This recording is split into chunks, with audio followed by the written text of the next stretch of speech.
صديقاتي، مرحبا بكم والف مرحبا. نتمنى تكونوا باحسن الاحوال وانتم كتشاهدوا هذا الفيديو.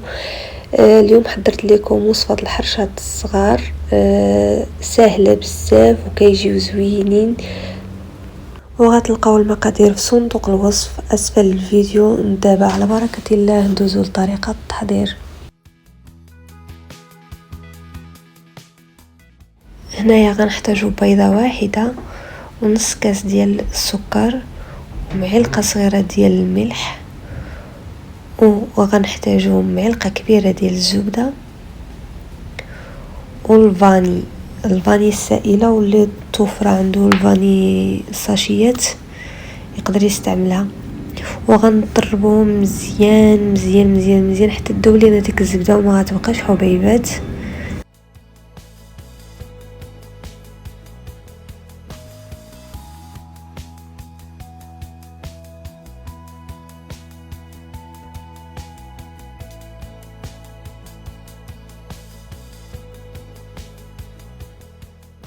بعد ما نتحصلوا على الخليط ديالنا متجانس مع بعضياته بحال هكا، غنزيدوا عليه نص كاس ديال زيت المائده وساشي ديال خميره الحلويات 8 غرام، وغنضيفوا عليه 2 كيسان ديال السميده العاديه ديال الحرشه، وغنحاولوا نشربوها مزيان في داك الخليط، شربوها معاه مزيان مزيان.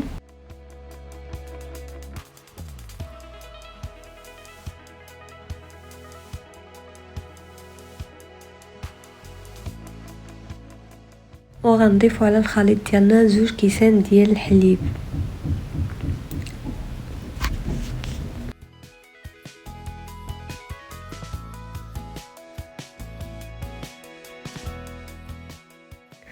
وفي الاخير غنتحصلوا على الخليط ديالنا بحال هذا الشكل هذا.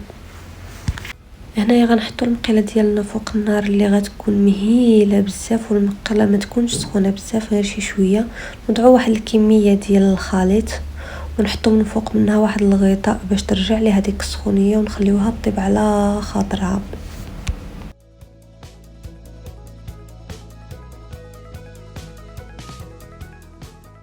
هنايا بعد ما حيدت عليها الغطاء بانت ليا بلي نشفت من الفوق. فاش تشوفوها نشفت من الفوق عرفوا بانها حتى من التحت غتكون طابت.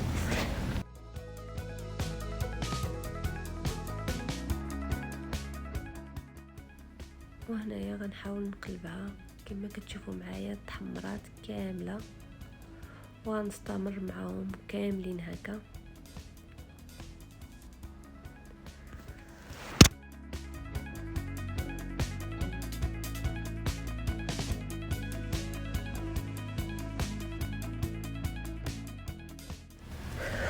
وهنا واحد الحاجه اللي هي ضروريه فاش نحيدو الحريشه ديالنا من المقله، خاصنا ضروري نبردوها بالماء ونمسحوها بشي زيف غير من اللور بلا ما تكبوا فيها الماء لداخل، غير من اللور ورجعوها عاد كبوا فيها الخليط، حيت الا كبيتو فيها الخليط وهي سخونه راه دغيا غيتحرق لكم.